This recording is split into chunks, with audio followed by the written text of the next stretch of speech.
Hey, mamas, it's your girl Carrie, and welcome back to Mom Life Career Life. This month has been a whirlwind for me. It's been filled with, unfortunately, a lot of loss, some very tragic that I can't even talk about because I won't be able to get through this episode, but it's also been filled with a lot of great moments.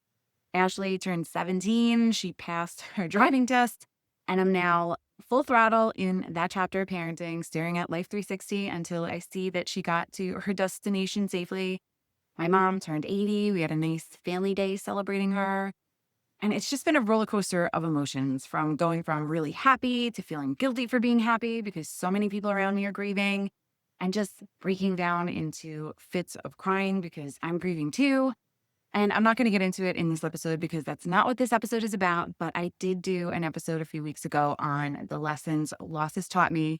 And I will say this, that I've actually listened to my own episode this past week because I needed the reminder not to get swallowed up in sadness. And it really helped me. And I'm sure it won't be the last time I listen to it because sometimes I just need to hear myself giving myself the tips that I know have worked for me in the past. And I've had friends that have listened to that episode and they told me that it's really helped them too. So I strongly encourage you to listen to it. And I really should remember if what we're talking about today was one of those tips. But if it wasn't, we're adding it to the list because I've learned that life is too short not to be happy. So I've been trying to do more things that make me happy and just make me feel better about myself. And it's nothing too crazy, just little things, maybe a few bigger that really lighten the load, that have saved me time and have just really boost my mood. Because the truth is, when mama feels better, everyone in the house feels better too.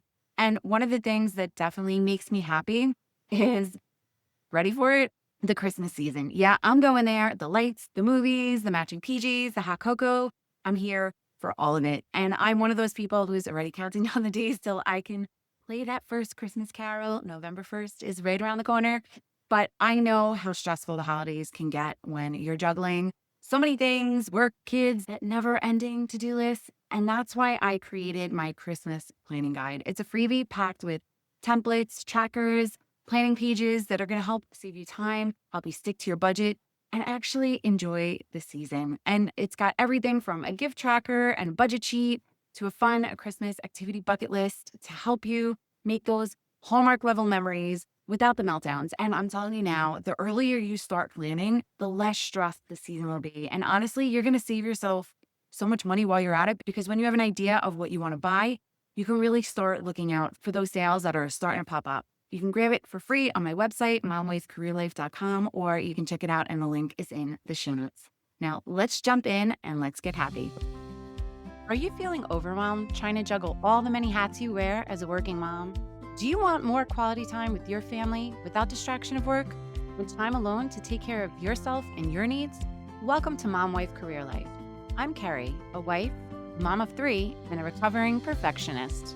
In this podcast, I will teach you how to create balance in your life by implementing healthy habits, organizing your home and your schedule, being intentional with your time and in your relationships, and most importantly, how to start putting your needs first because no one can pour from an empty cup.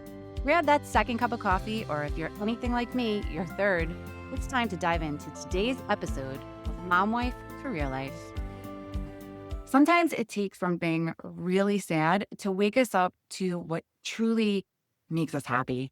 I've been doing a lot of reflecting lately, trying to lift my mood, refocus my energy, and remind myself of what actually feels good. And that's what inspired me to cover this topic today. On my walks recently, I've started to challenge myself to notice the things I'm already doing that bring me joy and to think about what else I could do to make me feel even happier. So today, I'm sharing those things with you. 10 things I've done lately that have just made me feel better. And my hope is that you're going to walk away from today's episode with ideas that you can steal, that you can adapt, or simply just feel inspired to pause and ask yourself, what's one thing I could do today to feel a little happier, calmer, or even lighter? So let's dive in. First thing I did was I hired a cleaning person. Hiring a cleaning person has been one of the best decisions I've made recently. It has saved me so much time and headache. I've struggled with finding the right cleaning person for me, and I think I finally found her. I'm very happy about it. She has saved me a lot of time, a lot of headache, Instead of spending my weekends cleaning toilets, I'm now able to refocus that time on things that make me happier, like working on my podcast if I can, if my kids are sleeping, or actually spending more time with my family. And since I work from home, I'm in my house all day long. If things are messy, it's like my brain can't fully focus. The clutter ends up becoming one giant distraction. And having someone help me keeping things look nice and tidy is just such a weight off my shoulders. And my family do help here and there to help tidy in between, but just knowing that someone's coming in and doing a deep cleaning and I don't have to worry about the corners or the crevices or underneath the counter getting googie because it always does. And that's always a place where everyone forgets to wipe, but not my cleaning people. And just being able to walk into every room and everything be nice and clean and tidy. I might have to fix a pillow here or there or refold a blanket, but it's just been so nice. And let me say this, my kids are older and yes, they should be helping with the cleaning and they do here and there, but sometimes it's just not worth the fight. But I'll also say we don't have toys anymore. And if you're still in that, your toys are scattered everywhere stage, please hear me. Soak up that time because as much as those scattered dolls and Lego landmines make you crazy in the moment, I look back now and I totally miss it. We've been going through a lot of old pictures and her videos lately, and just seeing all those toys scattered in the background, it makes me smile so huge. I still remember the little jingles and sounds and songs all their toys made, and just hearing them again makes me so nostalgic watching it. So I'm telling you, the joy that those memories are going to bring you are worth the mess today. And I held on to some of those toys way too long. Like their toy kitchen, I could not flirt with that thing. I think I literally just got rid of it 2 years ago. And you know what? Even when my girls were in middle school, when their friends would come over, they would still play with that kitchen. And I would love it. They'd be doing makeup 1 minute and then pretending they were in a coffee shop the next. But honestly, it was the best investment Santa ever made. So here's my encouragement. If you're tripping over stuffed animals or toy trucks right now, yes, it can be frustrating, but it's also a beautiful short season that you're really going to miss one day. And when you're ready to let it go, it is so freeing to have a decluttered room because less stuff really does mean less mess. And for those still knee deep in the toy chaos, check out Pinterest. There's so many things you can do to organize all your toys. It's about getting creative with shelving, baskets, bins, cabinets with doors, IKEA, or even Target. They have those cute little cubbies with different matching bins. I used to have it in the kids' playroom and now it's in the girls' room. And it holds their leg warmers, their bathing suits, just random things in the room to help keep their room tidy because their room is a hot mess sometimes. Number 2, and this one might make you laugh, I got hair extensions. And here's why. I'm on Zoom calls half the day, which means I'm unfortunately constantly looking at myself in a little box. And let's be honest, no one should have to stare at themselves that much, especially as an aging woman. And I joke, but truly those virtual backgrounds, they're not kind to women with thin hair. I've never wear my hair tied back because if I do, the background makes me look bald. And before I got the hair extensions, my hair just looks so thin and raggedy. I've always had this really fine hair, but as I've gotten older, it's only gotten thinner. But then I saw a friend who had hair extensions and I thought, why not? So I went for it. I have the Sonnen type. I love how thick it is. I love that I can straighten it or I can curl it and it looks really full. My thin hair, I wasn't able to curl and it never felt a curl. And even when I did, I have like 2 curls, so it never really looked good. I'm not able to braid it because it's one of the extensions that wraps around my head. So if I try to flirt my hair, you can totally see it. So I have to wear my hair all the way down. But my point is, it makes me feel better. And sometimes we just need to give ourselves that permission to do the thing that makes us feel a little more confident, especially as we're getting older, mamas. You feel me on this, but for you, it might not be hair. Maybe it's getting your nails done or refreshing your wardrobe or finally booking that massage. Whatever it is, go for it. Number 3, this one is all about my health. I finally invested in a walking treadmill, a weighted vest, and a laptop stand because here's the truth. I sit way too much. And I really wish I could go back in time and tell myself to not sit so much because I didn't realize how bad it would be for my body. But all of the years of sitting at a desk has really started to take its toll on me and it's really starting to catch up with me. I've put on pounds that just won't come off. My legs ache, my veins and my knees are not loving me. My hip complains daily. And don't even get me started on the cellulite situation. And if you look it up, it actually says that sitting is the new smoking because that's how much damage it does on your body if you're not getting up and moving. And sitting all day just wasn't working for me anymore. But I have to be on my computer for work all day long. And then in the morning, I'm on my computer to work on podcast stuff. So this whole setup is my way of getting movement in while still being productive. Do I love having a walking pad in my family room? No. But do I love feeling achy and uncomfortable in my own body? Also, no. So my priority is not what my house looks like, but what my body feels like. So a walking pad in my family room, it is. And movement doesn't have to look perfect. It just has to be possible. And right now, having a walking pad in my family room, that is what's possible for me. And if you're in the same boat, find small ways to sneak movement in. Even if you're just walking a lap around your house between calls, I do that all the time. Russ thinks I'm really funny if I'm in a text conversation or if I'm on a phone call. I literally just do a loop around my kitchen, dining room, family room, or you can stretch at your desk. Whatever you can do to just get movement in your day. Your body will thank you, I promise you. Number 4, buying a bigger size jeans. Okay, I really, really can't even put into words how much I hate that this is even on my list. Like, truly hate it because I swore that I would never put the weight back on.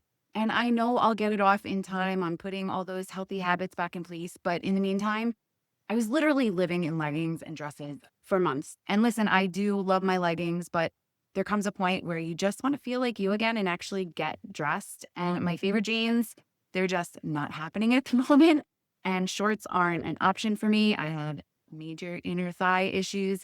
If you have the same problem, then you know what I'm talking about. So finally, I broke down and I bought a bigger size jeans on Amazon. They weren't expensive. I didn't want to invest a lot of money in a pair of jeans that I hopefully will only have to wear for a month or two. But guess what? I feel human again. I feel like I could throw on a cute top, slip into jeans, and actually look put together. Do I love the size on the tag? Absolutely not. But here's the thing I'm learning. It's not forever, and it doesn't define me. It's just fabric, and for now, it means I can feel confident walking out the door instead of tugging at clothes that just don't fit or trying to hide that muffin top with a sweater or something around my waist. So if you're in the same space, let me give you permission. Buy the bigger size. Your worth isn't tied to your jean size. And honestly, no one cares what the number is on the label, except maybe you. They care about how you show up, and you deserve to show up feeling comfortable and confident. Number 5, getting a virtual assistant. So this one I haven't done yet. It's still in the works, but I'm getting a virtual assistant for my side business.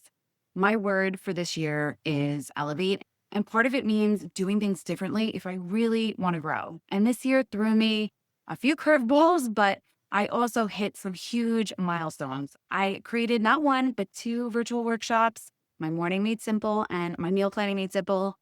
And now I'm fully focused on finishing the course I started to create last year, which is all about time management for working moms.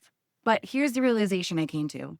There are just some things that I don't have time for. The admin work, the behind the scenes details, they're all necessary, but they eat up time I could be spending on creating content and doing strategy work. And that's the part that I actually love and that really moves the needle forward. So I'm taking the leap. If I can get someone even just for a couple of hours a week to handle all the stuff I don't want to do while I stay in my creative zone, that sounds like an absolute dream for me. And it doesn't have to be forever. I'm going to try it, see how it goes, and really see if there is a return on my investment.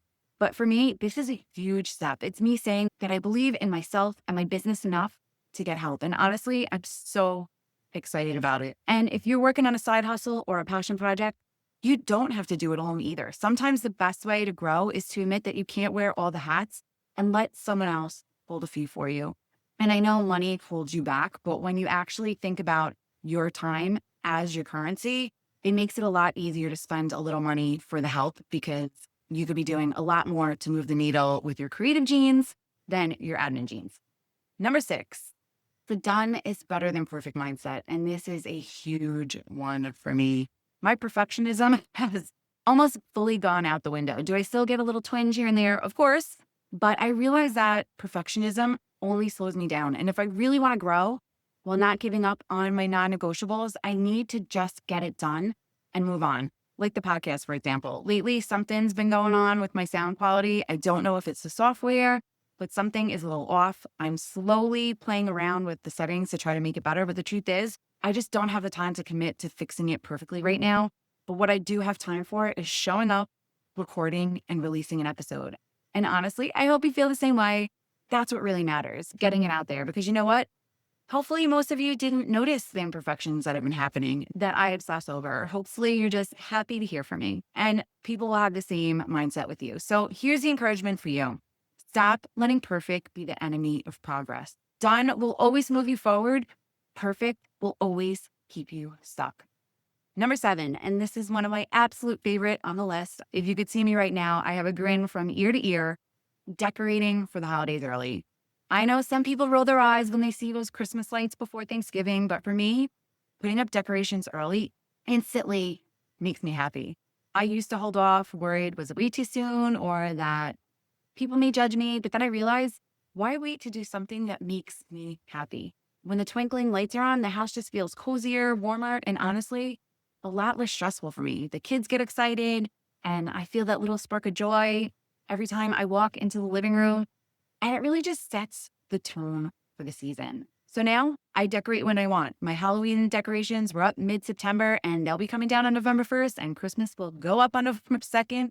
And then you're going to find me cozied up on my couch next to my tree with a hot cup of something, watching Hallmark movies because I absolutely love it. And this doesn't mean I don't love Thanksgiving. I absolutely love Thanksgiving too.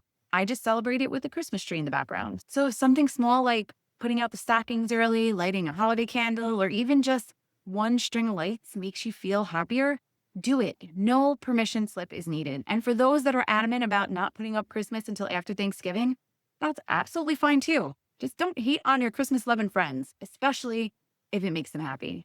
Number 8, walking and driving in silence. Now, this one might surprise you because you know I'm all about multitasking. Normally, I'll use my walking time or my driving time to binge podcast episodes, especially ones that help me grow in my side business or give me ideas to bring back to here. And don't get me wrong, I still do that on my morning walk after I drop Russ off at the train. But lately, I've been testing out something different for my midday walks and when I'm driving to pick the kids up. No earbuds, no radio, no constant input, just silence. And let me tell you, it has been a total game changer. That quiet has given me space to actually think, to breathe, to let my brain rest instead of constantly consuming. And sometimes I'll use that time to process something that's been on my mind. And other times I just let myself enjoy the calm and the quiet because as moms, we don't get a lot of that.